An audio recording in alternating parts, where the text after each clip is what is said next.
Convido os irmãos a abrirem a Sagrada Escritura na carta do apóstolo Paulo aos Efésios, capítulo 4.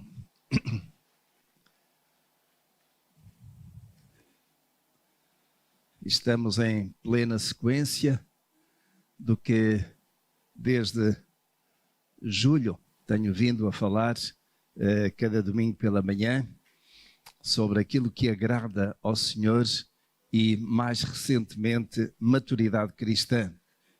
E hoje terminarei com esta mensagem, este tema de maturidade cristã, sendo que para hoje é maturidade cristã a medida a alcançar. Efésios capítulo 4, versículos 11 até 16.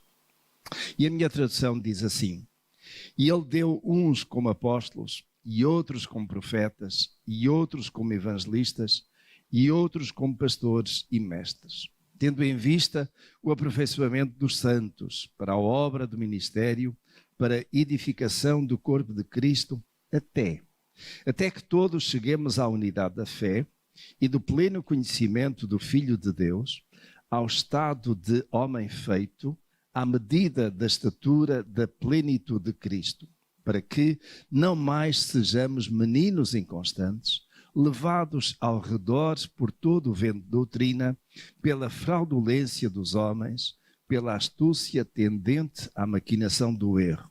Antes, seguindo a verdade em amor, cresçamos em tudo naquele que é a cabeça, Cristo, do qual o corpo inteiro, bem ajustado e ligado pelo auxílio de todas as juntas, segundo a justa operação de cada parte, efetua o seu crescimento para a edificação de si mesmo em amor.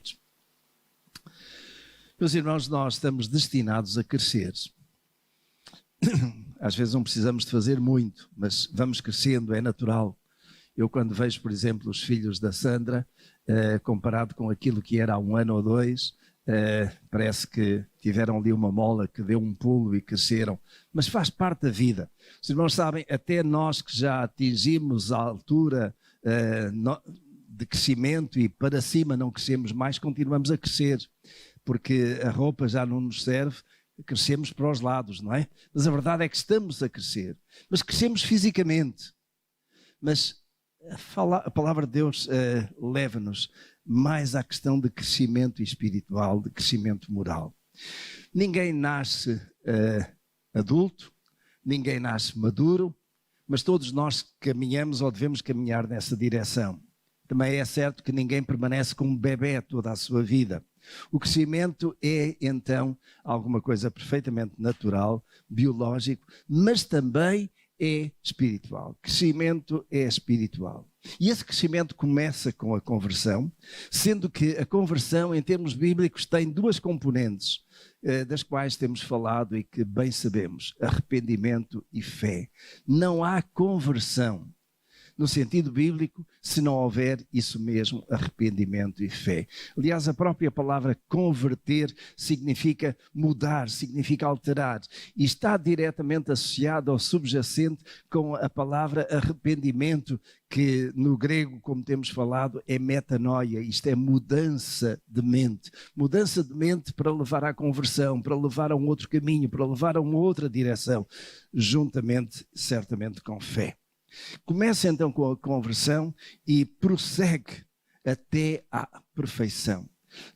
Crescimento não pode ficar pela conversão, não pode ficar por aquele estágio inicial em que nós aceitamos Cristo como Senhor e Salvador e depois fica por aí. Nesta carta aos Efésios e neste capítulo 4 e 5, o apóstolo Paulo fala aqui de uma caminhada. A vida cristã é comparada a uma caminhada. Nós estamos no caminho, nós estamos numa sequência, indo para a frente, indo numa determinada direção.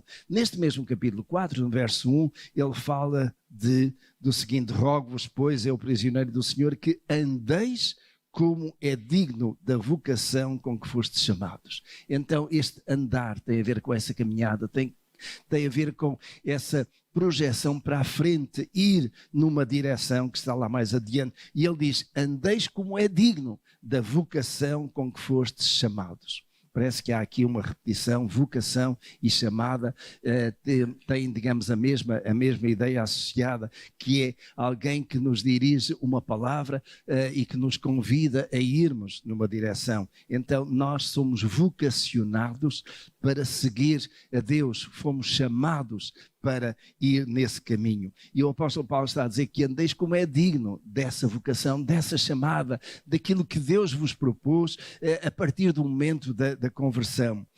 E um pouco mais adiante, no versículo 17 deste mesmo capítulo, ele diz: portanto digo isto e testifico no Senhor, para que não mais andeis como andam os gentios, na vaidade da sua mente. E ele aqui apresenta-nos esta caminhada, este andar por contraste, por aquilo que não deve ser, pela negativa, podemos dizer, não mais como andam os gentios. Até podemos dizer que aquilo que estava implícito aqui nesta ideia do apóstolo Paulo é: não mais andeis como outrora andastes. Os gentios andavam exatamente na vaidade da sua mente, e depois ele diz, versos 18, entenebrecidos no entendimento, separados da vida de Deus pela ignorância que há neles. Não mais, porque isso passou, porque a conversão fez essa mudança e não mais estar nesse caminho. Passando ao capítulo 5, no verso 2, ele acrescenta: e andai em amor, como Cristo também vos amou e se entregou a si mesmo por nós, como oferta e sacrifício a Deus em cheiro suave. Andai em amor.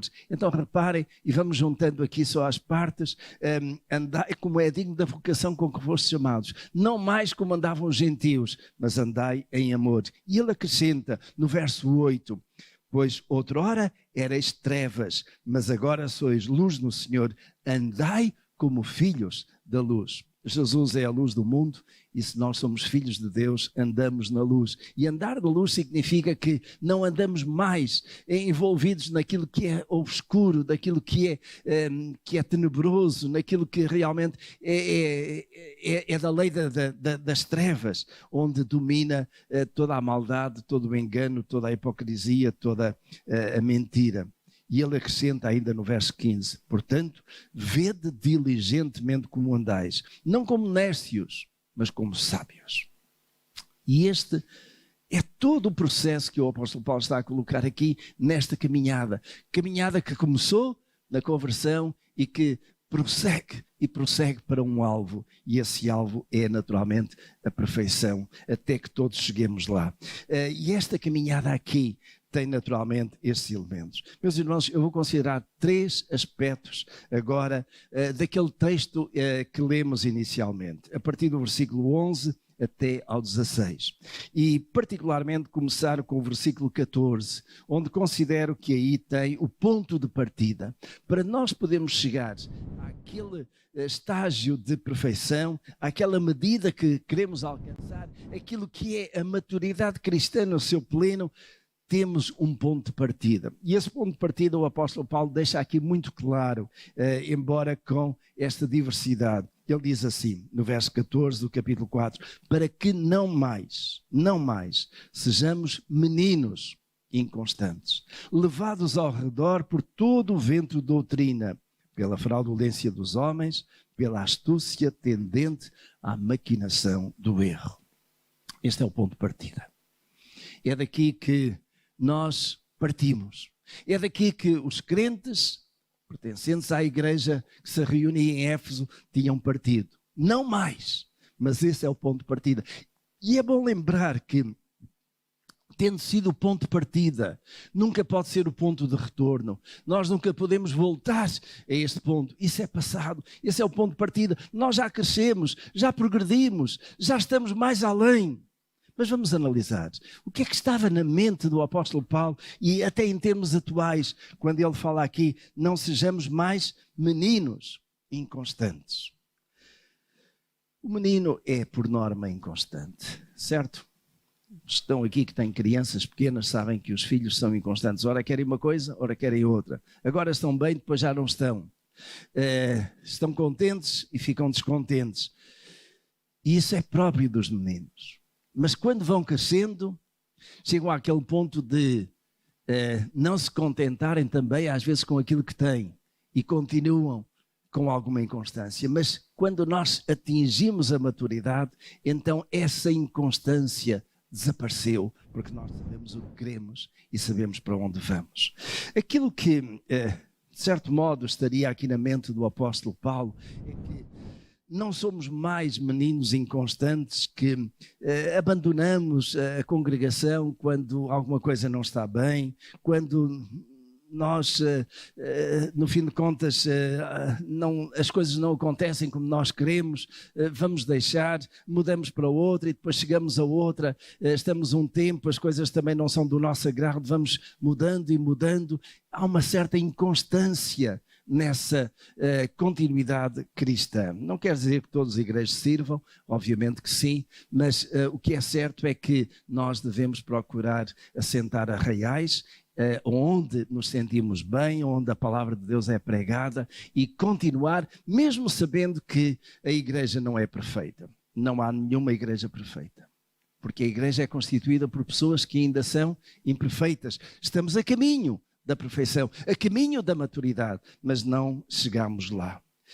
Então a ideia de meninos inconstantes que oscilam, que mudam com mais facilidade. Ele depois acrescenta, levados ao redor por todo o vento de doutrina. E meus irmãos, todos os tempos têm havido chamadas modas religiosas. Alguma coisa que está na moda, uma igreja que está na moda, um pregador que está na moda, e aí vão as pessoas como que correndo de um lado para o outro, procurando, digamos, essa alegria, essa satisfação daquilo que está na moda. Nos dias de hoje, uma das igrejas que está na moda é a igreja espetáculo. Igreja que tem um tempo de muita música, de muita alegria em termos de culto, mas depois chega ao fim e a palavra de Deus é muito leve. Alguns gostam de igrejas em que a pregação é aquilo que eu chamo água açucarada. Isto é água, é uma coisa leve, é aquilo que é o beabá e que é agradável, é gostosa, bebe-se bem, mas não mexe, não transforma, não é alguma coisa que realmente nos leva a mudar, que nos fere cá dentro. É uma água açucarada, uma mensagem que é politicamente correto, uma mensagem que é leve, uma mensagem que digamos, já é conhecida e que quase todos os domingos anda à volta dos mesmos assuntos. Levados ao redor por todo o vento de doutrina e as mais diversas doutrinas. E o apóstolo Paulo sabia muito bem daquilo que estava a falar, porque nos seus dias havia alguns que estavam a introduzir-se nas igrejas, que estavam ainda na fase nascente e crescente, com as mais diversas doutrinas e ideias, e que Paulo, por exemplo, no caso de uma carta que ele escreve a Timóteo, ele fala de filosofias de homens, ideias que são inventadas e que não têm substância naquilo que Jesus ensinou e naquilo que era a doutrina dos apóstolos. Então alguns são levados por todo o vento de doutrina, mas mesmo assim podem naturalmente reconhecer que isso está errado e voltarem para a palavra de Deus. Ele acrescenta um outro ponto aqui, neste ponto de partida, que é enganados pela fraudulência dos homens. Não sei como é que está a vossa tradução, mas a minha diz isso sim, não é? Pela fraudulência dos homens. São enganados pela fraudulência dos homens. Fraude é engano. Fraude é aquilo que é uma mistificação da verdade. E de facto, meus irmãos, há igrejas nos dias de hoje, como houve naquele tempo, que falsificavam aquilo que era essencial, falsificavam a salvação, falsificavam aquilo que era a doutrina que Jesus ensinou e a doutrina dos apóstolos.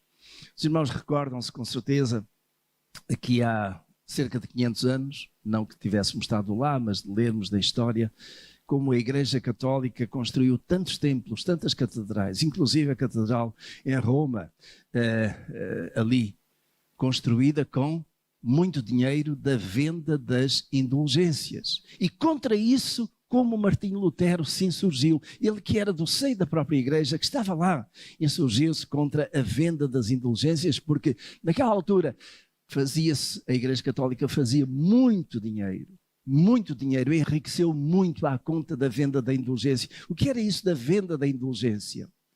Você é pecador e você está condenado ao inferno e vai passar 1000 anos no purgatório. Mas se comprar a indulgência, você vai ter perdão de 100 anos. Se comprar mais esta, vai ter perdão de mais 100 anos. Ou seja, você vai ter uma pena muito mais aliviada. Inclusive, até nem vai para o purgatório se contribuir com esta soma avultada. Fraudulência dos homens. Mas nos dias de hoje, não se vendem indulgências, mas há quem de algum modo queira vender a salvação. Quem de algum modo torna a salvação cara e que tenha um preço que é preciso pagar. Algumas igrejas por aí fora quase que dão a ideia de que se você não contribuir, você não vai ser salvo. Se você não pagar o dízimo, se você não pagar uma oferta especial, não vai ser salvo. Fraudulência dos homens. Porque a salvação é de graça. É pela graça de Deus. Isso não quer dizer que não possamos contribuir, mas a nossa contribuição não é para comprarmos a salvação. Porque a salvação, primeiro, não tem preço. Porque já foi pago o preço. Segundo, e foi pago um alto preço, diz a Escritura. E esse preço foi pago uma vez. E não é preciso nós voltarmos a acrescentar alguma coisa a esse preço que foi pago.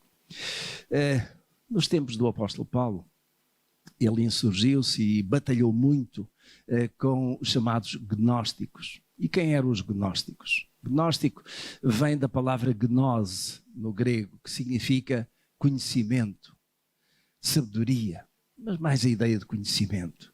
Então os gnósticos, supostamente, tinham um conhecimento especial acerca da religiosidade. E eles entravam nas igrejas e alguns deles eram tão farisaicos que diziam que ninguém poderia ser salvo se não fosse circuncidado. Insistiam muito que os cristãos, ou com aqueles que se convertiam que não eram judeus, não tinham por isso mesmo sido circuncidados, para serem salvos tinham que ir à circuncisão. E isso é uma fraude, porque não é isso que nós encontramos na Escritura. Não foi isso que Jesus ensinou, nada disso que os apóstolos tenham ensinado, porque não haviam recebido isso da parte de Jesus. É interessante, o apóstolo Paulo, a dado passo, menciona, e nas suas cartas ele é bastante contundente, mas, por exemplo, na segunda carta a Coríntios, no capítulo 11, versículo 13, ele fala assim: pois os tais falsos apóstolos, obreiros, fraudulentos, disfarçando-se de apóstolos de Cristo. Fraudulentos, disfarçando-se de apóstolos de Cristo. E é interessante porque ele depois coloca aqui no verso 14, e não é de admirar, porquanto o próprio Satanás se disfarça de anjo de luz. Não é muito, pois, que também os seus ministros se disfarcem em ministros da justiça, o fim dos quais será conforme as suas obras. Fraudulentos. E fraude em matéria religiosa acontece. Aconteceu nos dias da Igreja Primitiva, tem acontecido por todos os séculos, acontece nos dias de hoje e, meus irmãos, vai continuar a acontecer, porque Jesus alertou tão claramente para os falsos profetas, os falsos cristos.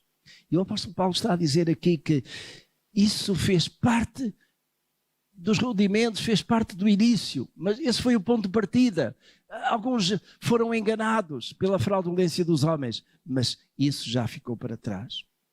E voltando ao capítulo 4, verso 14 de Efésios, ele acrescenta: pela astúcia tendente à maquinação do erro. Astúcia tendente à maquinação do erro.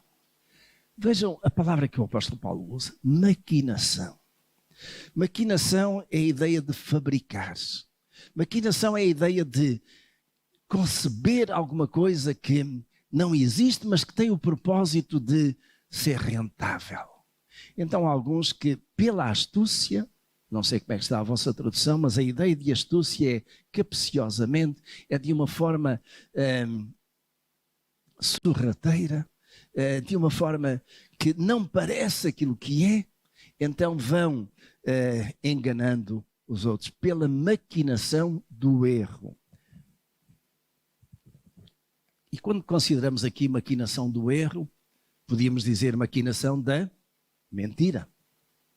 Porque, de facto, o erro é baseado na mentira. Aquilo que nós podemos fazer de errado é partindo de um pressuposto que não está correto e que leva a esse engano. Pode ser intencional, pode não ser, mas de qualquer modo, erro é erro. O que está errado não corresponde àquilo que deveria ser. Mas há alguns que têm esta capacidade de astuciosamente ir pensando na forma de enganar os outros, de ludibriar os outros. Algumas pessoas têm sido enganadas de muitas maneiras. Às vezes ficamos, de algum modo, perturbados. Eu fico, de pessoas idosas, em algumas das aldeias do interior do nosso país, que foram enganadas e que alguém veio vestido com a farda de militar da GNR e conseguiu enganá-los, entrou em casa e levou milhares de euros. Outros aparecem dizendo que são da Segurança Social e que precisam de, ou que vêm trazer alguma coisa. E o idoso lá vai e quando dá conta, o que estava na carteira ou o que estava na gaveta já foi. Mas, meus irmãos, isso é no plano material. Mas no plano espiritual há também aqueles que têm esta capacidade tremenda de inventar coisas que são a deturpação daquilo que é verdade. E por isso mesmo o apóstolo Paulo, nesta mesma carta aqui aos Efésios, capítulo 4, verso 15, ele diz, antes, isto é, vamos deixar esse ponto de partida, tudo isso já ficou para trás, tudo isso pode ter acontecido com cada um de vós, uma ou outra coisa, mas antes, seguindo a verdade em amor. Seguindo a verdade em amor. Os irmãos já ouviram falar da expressão a verdade nua e crua? Pelo menos esta expressão que nós acrescentamos alguma coisa. Mas verdade nua e crua. Não sei se conhecem a parábola da verdade e da mentira. É uma parábola muito interessante. Um dia, a mentira chegou-se junto da verdade e estabeleceu um diálogo com a verdade. E começou por dizer, bom dia, Dona Verdade. E a Dona Verdade, cautelosa, olhou à sua volta, viu que o céu estava limpo, não era o céu de hoje em Matosinhos, mas o céu estava limpo, que os passarinhos estavam a voar e a chilrear, que havia um ambiente agradável e a verdade então disse, bom dia, Dona Mentira. Uma vez mais, a mentira chegou-se junto da verdade e disse, está um dia quente. E a verdade sentiu de facto o calor daquele ambiente. E ficou mais relaxada, mais tranquila, porque, no fim de contas, a Dona Mentira, por 2 vezes já tinha falado verdade. Era um bom dia e o dia estava quente. Pouco depois, a Dona Mentira foi caminhando e trouxe a Dona Verdade até junto de um rio. O dia estava quente. Era um bom dia, agradável para poder entrar nas águas daquele rio e banhar-se. Então a Dona Mentira tirou as suas roupas, colocou ali à margem, à beira da água, entrou na água e banhou-se. E convidou a Dona Verdade a entrar também. E a Dona Verdade, que sentiu o calor e que de algum modo já tinha dado o benefício da dúvida à Dona Mentira, pensou que seria uma oportunidade também de poder entrar. E a Dona Mentira insiste: Dona Verdade, entre, a água está tão gostosa, está tão fresquinha, mesmo boa. E a Dona Verdade começou a tirar as suas roupas, despiu-se, colocou ali junto à beira do rio e entrou na água. Banhou-se e experimentou aquele fresco agradável. Ato contínuo, a Dona Mentira saiu da água e pegou nas roupas, não da Dona Mentira, mas da Dona Verdade. Pegou nas roupas da Dona Verdade, vestiu a mentira com roupas da Dona Verdade e foi embora. E a Dona Mentira, a Dona Verdade que estava dentro da água, acabou por sair e de certo modo sentiu-se incomodada porque as roupas que ali ficaram foram as roupas da Dona Mentira. E aquelas roupas não serviam à Dona Verdade. Verdade?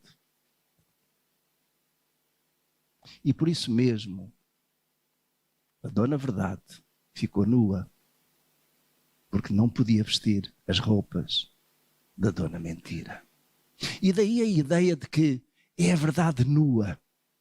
Porque vale mais a verdade nua do que a verdade vestida com roupas de mentira. No entanto, a Dona Mentira levava roupas da Dona Verdade. Nos dias de hoje, meus irmãos, muitas vezes a mentira apresenta-se a nós com roupas de verdade. Seja na vida prática do dia a dia, nos negócios, seja nas igrejas. E nós precisamos de ter esta sensibilidade e este discernimento da parte de Deus para perceber que não é os exteriores, não é os exteriores, não são as roupas, mas é aquilo que está lá dentro. E, meus irmãos, aquilo que nós temos que procurar é a verdade nua e crua. E às vezes, meus irmãos, a verdade nua e crua dói. A verdade nua e crua às vezes dói. Nós sabemos que não há meias verdades. Ou é ou não é. Não há uma meia verdade que pode ser mascarada com uma meia mentira. Nem é uma coisa nem é outra. A verdade do Evangelho, a verdade da palavra de Deus deve ser pregada na sua totalidade, tal qual ela é. E é isso que o apóstolo Paulo está a dizer aqui, que neste processo de caminhar, de crescimento, em que nós deixamos aquilo que era de menino, naturalmente que é através da verdade que nós vamos crescendo e vamos consolidando. A verdade é aquilo que deve ser sem cortes, sem falsificações. E falsificações são muitas vezes traduções falseadas. A Bíblia hoje está traduzida em tantas línguas. Na língua portuguesa tem uma quantidade tremenda de traduções diferentes. Algumas delas são traduções pouco fiáveis. Eu gosto muito, e sou aí talvez muito conservador, por razões que já partilho com os irmãos, mas gosto muito daquilo que é a tradução para a língua portuguesa de João Ferreira de Almeida, segundo os melhores textos de grego e hebraico. Porque desse modo nós temos aqui palavras na nossa língua que são muito mais próximas daquilo que era o sentido que estava lá nos livros originais, ou pelo menos nas cópias que são mais reconhecidas. Nos dias de hoje há algumas traduções chamada linguagem viva que nem sempre são fiéis à ideia que lá está. É uma linguagem que naturalmente é mais comum, é mais jovem, é mais atual, mas que em alguns casos distorce algum do sentido inicial. Mas pior que isso, meus irmãos, são traduções que intencionalmente são falseadas. Vou-vos dar 2 exemplos. A tradução das Testemunhas de Jeová. Tradução do Novo Mundo das Testemunhas de Jeová. Jeovás tiveram a intencionalidade clara de ir torcendo a Escritura e traduzindo de acordo com aquilo que era a sua doutrina. Se os irmãos compararem a vossa Bíblia, qualquer que seja a tradução, desde que seja minimamente fiel, com a tradução do Novo Mundo das Testemunhas de Jeová, vão notar diferenças tremendas. Porque eles torceram para ir ao encontro daquilo que é a sua doutrina. Pior que isso ainda. E como nos dias de hoje há todo este grande movimento LGBT, todos aqueles que estão nesse movimento e que partilham essas ideias, ficaram zangados, é uma palavra minha, com a tradução que nós normalmente temos.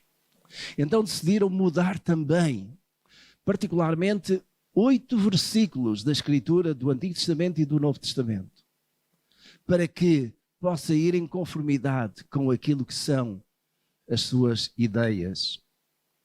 Consideram que a Bíblia que nós temos é uma Bíblia muito homofóbica. É uma Bíblia que não é, ou que não tem em conta as ideias da comunidade gay. Então, em 2012, não há muito tempo, 10 anos apenas, publicaram uma outra Bíblia com tradução de alguns textos, 8 versículos em particular, que torceram completamente para não ferir a suscetibilidade da comunidade gay. É conhecida como a Bíblia gay. E a Bíblia gay, digamos, é uma tradução da Bíblia King James. King James Bible.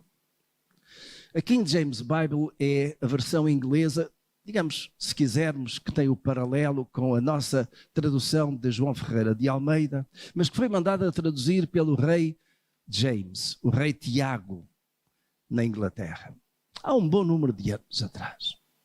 Por isso mesmo ficou conhecida como a Bíblia King James, a Bíblia do rei Tiago. Pois a Bíblia gay pegou exatamente nessa mesma tradução e agora não é King Rei, King James Bible, mas é Queen James Bible. Isto é, em vez de King, Rei, passou a Queen, Rainha, porque vai mais ao encontro. E o título, digamos, dessa publicação da Bíblia é Queen James Bible. 8 versículos, e eu não vou estar aqui a gastar tempo com isso, mas que foram alterados. E que tiveram exatamente como propósito fazer com que as palavras que lá estão não ofendam a comunidade LGBT, a comunidade gay. Por isso mesmo é uma Bíblia que é usada por eles. Isto, meus irmãos, até na sequência daquilo que acontece já há muitos anos, nos Estados Unidos em particular, com igrejas para homossexuais, em que o pastor é homossexual, seja homem, seja mulher, e todos aqueles que ali estão se revêem exatamente aí, assim como há bares também para homossexuais. Eu não me vou pronunciar sobre isso, de modo nenhum. Cada um tem direito à sua liberdade e à sua orientação. Não me incomoda demasiado, porque aquilo que eu encontro na Escritura é que, digamos, há de tudo neste mundo. A questão é, temos nós o direito de torcer a Escritura para que ela venha ao encontro daquilo que são as nossas orientações, sejam elas quais forem? Eu creio que não. O apóstolo Paulo aqui muito claramente diz, seguindo a verdade em amores. E seguindo a verdade em amores significa que aquilo que a palavra de Deus diz é, e é aquilo que é, mesmo que nós não gostemos, mesmo que isso mexa connosco, e que nos leve à transformação. Porque é isso mesmo que nos leva àquele outro ponto, que agora é o foco do que vamos considerar. Vejam no versículo 15, quando ele diz, antes, seguindo a verdade em amor, cresçamos em tudo naquele que é a cabeça, Cristo. Cresçamos em tudo. Cresçamos em todos os aspectos da nossa vida, espiritual primeiramente, mas também moral, física, etc. E reparem, o apóstolo aqui dá algumas indicações neste processo de crescimento. Ele começa por dizer: cresçamos em tudo com o auxílio e orientação de quem? Daqueles que são chamados e dados por Jesus. A igreja cresce com a orientação, com a ajuda de quem? Daqueles que foram chamados e colocados na igreja para que ela possa passar dos rudimentos da fé até àquele estágio de maturidade espiritual. E vamos agora olhar ali um pouquinho mais atrás, neste versículo 11. E este versículo 11 diz: e ele, referindo-se a quem? A Cristo Jesus. Deu uns como apóstolos, outros como profetas, outros como evangelistas e outros como pastores e mestres. Ele deu uns como apóstolos. O que nós sabemos na Escritura é que Jesus teve muitos discípulos, centenas, milhares, mas dentro desses discípulos ele escolheu 12, aos quais, diz lá a Escritura, chamou de apóstolos, porque eram aqueles que iriam estar com ele permanentemente, andar para norte e para sul, para este e para oeste. Todo o tempo, durante quase 3 anos, aqueles 12 andaram com Jesus e foram chamados, designados apóstolos. Eram aqueles que iriam estar com Jesus, que iriam ouvir de Jesus tudo. Para quê? Para que depois, mais tarde, pudessem ser enviados para ensinar e levar aquilo que Jesus lhes tinha ensinado. Eram as colunas fortes da igreja no trabalho que iria ser depois preciso fazer. Chamou de apóstolos. Temos Barnabé. Desses 12 apóstolos, sabemos que um que não era verdadeiramente deixou, foi Judas. Judas é substituído por Matias, pouco depois da ressurreição e ascensão de Jesus. Mas temos também outros apóstolos que são referidos como Barnabé, como o próprio apóstolo Paulo, que até se considera, a dado passo num dos seus escritos, como um abortivo, ele que não era para ser, ele que perseguia a igreja, foi chamado. Porquê? Porque a dado passo, Cristo Jesus apareceu-lhe. E apareceu-lhe de tal maneira que disse: Saulo, Saulo, porque me persegues? E Paulo aí converteu-se. Mas ao mesmo tempo, ele depois diz, o Senhor Jesus, a Barnabé: este é um vaso escolhido. Para quê? Para levar a minha mensagem a quem? Aos gentios. Paulo, que não era apóstolo, passou a ser apóstolo comissionado, chamado. Ele mesmo, diz aqui a Escritura, deu uns para apóstolos. Bom, e depois há mais um ou outro caso de apóstolos. Mas os requisitos para alguém ser apóstolo era ter sido chamado e enviado por Jesus e ter sido testemunha ocular do Jesus ressuscitado. Eram 2 condições, 2 requisitos para alguém ser apóstolo. Eu não creio, meus irmãos, que nos dias de hoje haja apóstolos. Embora algumas igrejas, se os irmãos notarem, lá no topo da sua hierarquia tem um apóstolo. Eu creio que isso é vaidade. Eu creio que isso é... Fico-me por aqui. Apóstolos são estes. Ele deu. E estes apóstolos foram os pilares, foram o sustentáculo da igreja por onde que ela fosse e que iria ir. Depois fala também que ele mesmo, Cristo, deu uns para profetas. E profetas eram essencialmente, mas muitos, a Bíblia fala, o Novo Testamento, particularmente, Atos dos Apóstolos, fala em profetas. Eram vários, eram itinerantes, tinham o dom de profecia, mas Jesus, a dado passo, diz: cuidado com os falsos profetas. Nem todo aquele que se apresenta como profeta verdadeiramente é. Porque o profeta só é profeta quando ele é chamado por Deus. Vejam aquilo que o apóstolo Paulo coloca aqui. Ele deu. Não que alguém se tivesse apresentado e dizer: eu quero ser profeta. Aquele que se apresenta como profeta sem realmente ter tido esta chamada, esta dádiva, é para duvidar. Agora, meus irmãos, aqui relativamente a esta parte, eu posso dizer-vos que nos dias de hoje, eu creio que Deus ainda pode continuar a dar alguns como profetas. Agora, atenção aqui. O profeta, neste sentido, não é tanto aquele que é vidente, não é tanto aquele que, de algum modo, vem anunciar coisas que hão de acontecer. O profeta é aquele que, de algum modo, tem uma palavra da parte de Deus específica, mas que em nada, mas mesmo em nada, altera aquilo que já está dito profeticamente pelo Senhor e que vai acontecer. Quem vier dizer, eu tenho aqui uma profecia e aquilo que faz é ler um texto do Apocalipse, eu digo, é melhor ir para casa e estudar a Bíblia. Porque isso não é profecia coisa nenhuma. Jesus já disse isso há 2000 anos. Não é nada de novo. Agora, alguém que vem e diz, Deus falou-me que você precisa tomar esta decisão. Então eu creio que isso pode ser mesmo Deus a falar para uma situação específica. E por isso mesmo nos dias de hoje ainda pode haver profetas, porque a palavra de Deus também menciona o dom de profecia. Vou dizer-vos duas coisas aqui neste contexto. Quando eu fui para o seminário em Queluz, em 1976, aquela era na altura para a denominação batista chamada como Escola de Profetas. Escola de Profetas. Aqueles que iriam sair dali seriam comparados com aqueles profetas da escola de Elias e de outros. Isto é, preparados para serem submissos, receptivos, prontos para ouvir aquilo que o Senhor tinha para que pudesse ser proclamado. De algum modo, deixa-me dizer isto e com toda a humildade, quando eu estou aqui e subo a este púlpito, de certo modo eu estou a ser um pouco profeta.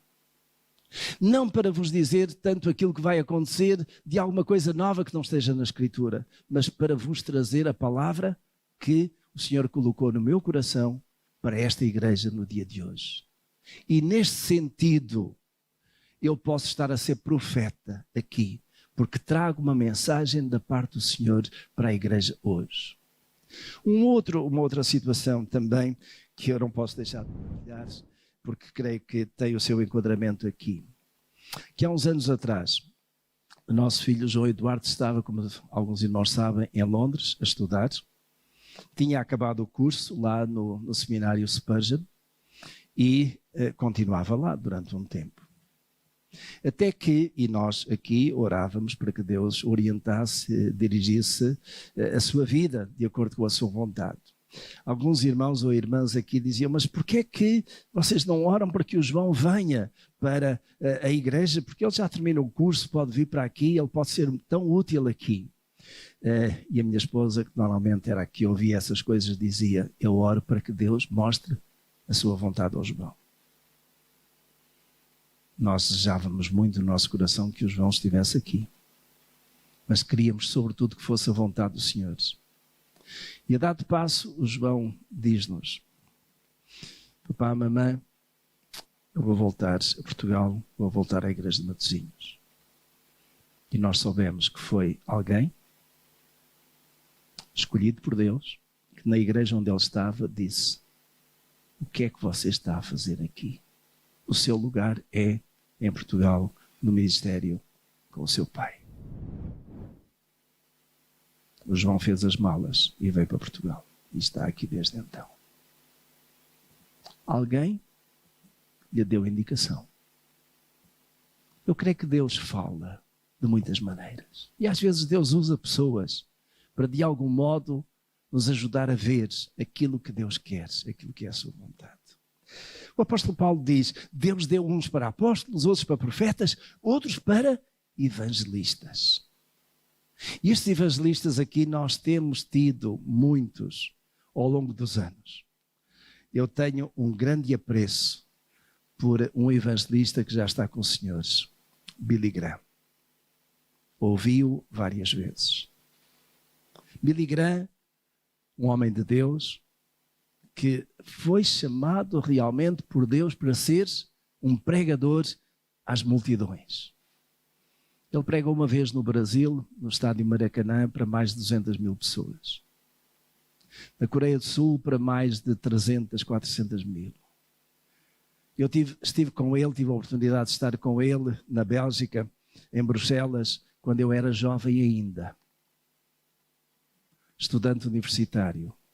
E foi naquele tempo que Deus me mostrou que Ele queria tudo de mim. O que Billy Graham pregou foram mensagens evangelísticas.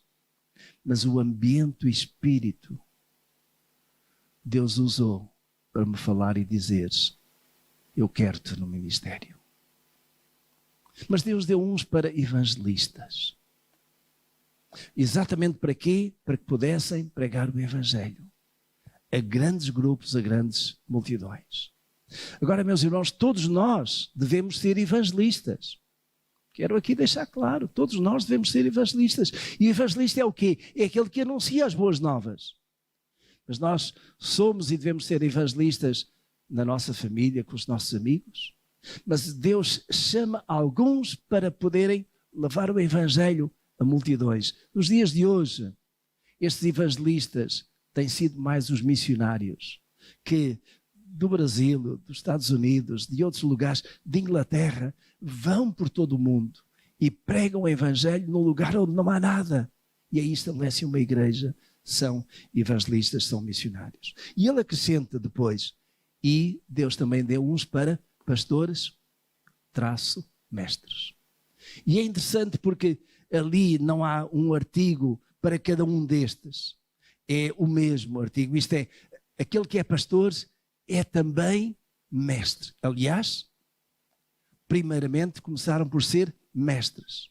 O pastor é acima de tudo, ou deve ser acima de tudo o quê? Um mestre. Instruindo o povo na palavra.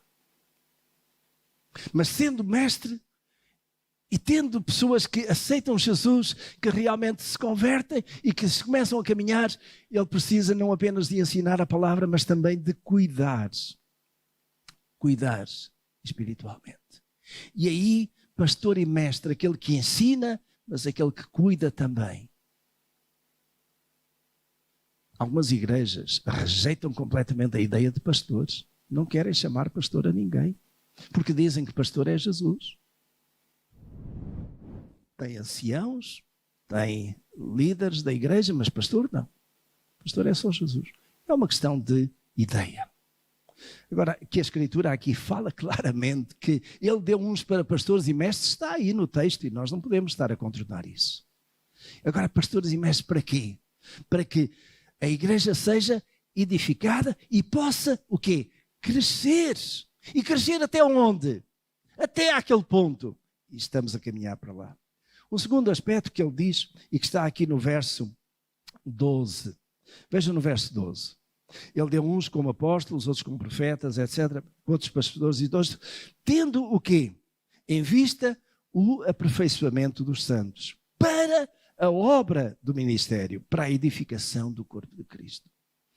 Então, o que é que o pastor faz numa igreja?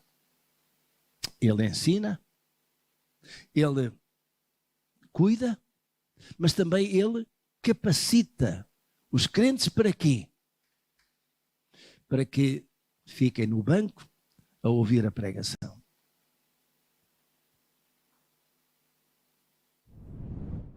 É? Não. Para quê? Ele capacita os crentes para que eles façam o quê? A obra do ministério. Cada crente tem ou não pelo menos um dom espiritual? Tem ou não? A Escritura diz claramente que Ele deu-nos um dom, pelo menos um dom. E esse dom é para quê? Para que nós possamos usar em algum ministério. E é isso que o apóstolo Paulo está a dizer aqui. Ele capacitou, tem aí pastor, que é pastor mestre, para quê? Para capacitar a igreja, para que ela possa fazer a obra do ministério. A obra do ministério, meus irmãos, é de todos nós. Nós somos chamados, somos capacitados para a obra do ministério. E eu espero que cada um de vós realmente faça isso. Permitam-me aqui trazer aquilo que durante os meus tempos de juventude foi um slogan que tínhamos lá na Igreja Batista da Parede, na zona de Cascais, muito forte. E o slogan era: somos salvos para servir. Salvos para servir. Eu fui salvo para quê? Para servir a Deus. E entretanto, quando eu estava a pensar nisto, ocorreu-me um outro. E os irmãos vão precisar de prestar atenção àquilo que eu vou dizer, senão não chegam lá. Quem não serve, não serve. A língua portuguesa é traiçoeira, não é? Quem não serve, não serve. Isto é, quem não serve na obra, não serve para estar na obra. Entendem a diferença aqui? Então nós precisamos de servir. Porque quando nós estamos prontos para servir, então nós somos úteis para Deus. Servimos o nosso Deus. É todo um processo de aperfeiçoamento aqui. É interessante, permitam-me só, aquela palavra que o apóstolo Paulo usa aqui de serviço é diaconia. Nós na nossa igreja temos diáconos e diaconisas, certo? Diaconia é serviço. E reparem, a palavra que ele está a usar aqui não é para um grupo restrito, é para todos nós. Todos nós somos chamados aqui a servir. Ele continua e leva-nos aqui ao objetivo final. E o objetivo final qual é? Está no verso 13. Até que todos cheguemos à unidade da fé e do pleno conhecimento do Filho de Deus, ao estado de homem feito à medida da estatura da plenitude de Cristo. Só isso dava para pregar durante muito tempo e eu vou usar os próximos 4 minutos, 1 minuto para cada uma destas questões. Primeiramente, até que todos cheguemos à unidade da fé. Há uma só fé, mas há muitas origens. As pessoas chegam à igreja tendo a sua fé. Mas quando estão na igreja cristã, não pode haver aqui fés diferentes. Há uma só fé. Fé em quem? Fé em Deus, fé em Jesus, fé no Espírito Santo, fé naquilo que Jesus fez. E depois ele diz, acrescenta aqui, ao pleno, até que chegamos aqui, ao pleno conhecimento do Filho de Deus.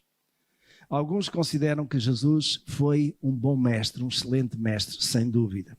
Que Jesus foi um bom homem, sem dúvida. Mas é preciso considerar isso, que Jesus é o próprio Filho de Deus. E aquilo que o apóstolo Paulo está a dizer aqui é isso mesmo, ao pleno conhecimento do Filho de Deus. Você tem pleno conhecimento de Jesus como Filho de Deus? Depois ele acrescenta, à medida da estatura de quê? Da plenitude de Cristo. Estatura da plenitude de Cristo quer dizer, meus irmãos, e eu li isto e achei interessante, aquilo que Deus deseja produzir em nós é que um homem que está aqui seja imagem, reflexo de Cristo. Uma mulher que está aqui seja reflexo de Cristo. Então aquilo que Deus quer produzir em nós é que nós sejamos reflexos de Cristo. Quer isto dizer o quê? Que nós possamos mostrar ao mundo o quê? Que Cristo está em nós. Maturidade cristã, maturidade plena é alcançada quando nós pensamos como Cristo. É alcançada quando nós falamos como Cristo. É alcançada quando nós agimos como Cristo. Os irmãos conhecem, eu vou de novo falar em seus passos que faria Jesus. A ideia é essa. Os irmãos conhecem também Gálatas, capítulo 2, verso 20. Já estou crucificado com Cristo e vivo não mais eu, mas Cristo vive em mim. E agora a vida que eu agora vivo na carne, vivo-a na fé do Filho de Deus, o qual me amou e se entregou a si mesmo por mim. Estar em Cristo, viver em Cristo é isso mesmo. Então nós alcançamos a maturidade cristã quando Cristo toma 100% do nosso ser. Quando apenas toma 80%, nós estamos a caminho, mas ainda não chegamos lá. E qual é o resultado final, meus irmãos? Só 1 minuto para terminar, porque é isso que nos deve encorajar. Está no verso 16. E o verso 16 o que é que diz? Vejam o que ele tinha lá no final do verso 15. Cresçamos em tudo naquilo que é a cabeça, Cristo, o qual, ou do qual, o corpo inteiro, bem ajustado e ligado pelo auxílio de todas as juntas, segundo a justa operação de cada parte, efetua o seu crescimento para a edificação de si mesmo em amores. O corpo de Cristo somos nós. E nós crescemos quando estamos cada um no seu lugar. Cada um fazendo a obra do ministério. E quando juntamos tudo isso, meus irmãos, então a igreja está a crescer. Agora, atenção. Há dois tipos de crescimento. Eu direi inseparáveis, mas há dois tipos de crescimento. Um é o crescimento espiritual. Outro é o crescimento numérico. A igreja pode não ter muitos membros, mas ter membros com muita qualidade. Membros que estão neste ponto. Mas também, meus irmãos, depois o que é? Se tem um bom número de membros que estão espiritualmente maduros, que cresceram a este ponto, então a igreja naturalmente que tem que se expandir, tem que crescer numericamente. Uma coisa traz a outra. Não é um crescimento numérico que mostra que a igreja é forte. Mostra que a igreja tem muita gente, mas às vezes é uma igreja inchada. Já pensou nisso? Às vezes há igrejas inchadas. Tem muita gente. Mas quando vem um vento de doutrina, hoje estão, amanhã não estão. Quando vêm as dificuldades, aquele balão esvazia. Mas quando há solidez espiritual, venha o que vieres, haja o que houveres, aguenta firme e vai para diante. Porquê? Porque não está fundado nas aparências, não está fundamentado naquilo que são circunstâncias, mas está fundamentado em quê? Na palavra, e a palavra permanece para sempre. Meus irmãos, esse é o tipo de igreja que nós queremos. Esse é o tipo de igreja que eu quero que você faça parte. Esse é o tipo de igreja que eu me comprometo como pastor e mestre a desenvolver, a fazer da minha parte. Posso contar consigo? Posso contar consigo que vai fazer a obra do ministério nesta igreja, no contexto desta igreja, dos vários ministérios, para que a igreja cresça espiritualmente e crescendo a igreja espiritualmente, todos nós estamos a crescer. E todos nós estamos a chegar aonde? Lá àquele ponto que devemos alcançar, que é a plenitude da maturidade de Cristo. Amém, meus irmãos. Temos um desafio tremendo. O mês de setembro está aí a chegar e com ele as atividades voltam, vamos empenhar-nos na escola dominical, vamos empenhar-nos com os jovens e adolescentes, vamos ter aí todo um conjunto de atividades e a igreja vai explodir. Alguns estão a pensar, a igreja vai explodir, o melhor é eu ficar de fora. Os irmãos entendem em que sentido eu estou a falar. Vamos deixar que o Espírito do Senhor nos possua e nos leve a grandes realizações. E você vai fazer parte disso. Você que é membro desta igreja vai fazer parte e você vai alegrar-se por aquilo que o Senhor vai fazer nesta igreja. Porque a vitória é dele. E ele já alcançou essa vitória para nós. Aqueles que estão aqui vão experimentar isso, mas aqueles que vão estar lá em Inglaterra, em Londres, vão ficar à distância, mas vão animar-se também. Vão chegar lá. Meus irmãos, vamos colocar as nossas vidas nas mãos do Senhor. Eu vou pedir que agora de cada um de nós termine com esta oração silenciosa, dizendo: Senhor, toma a minha vida. O que tu queres fazer com ela, faz. Mostra-me o que é que tu queres que eu faça nos próximos tempos. Mostra-me qual é o meu lugar nesta igreja e o que é que o Senhor quer fazer com a minha vida. Vamos orar. Cada um de nós pode curvar a cabeça, orar, e essa vai ser a oração final. Cada um de nós. Em oração e em consagração ao Senhor. É a nossa vida nas mãos do Senhor.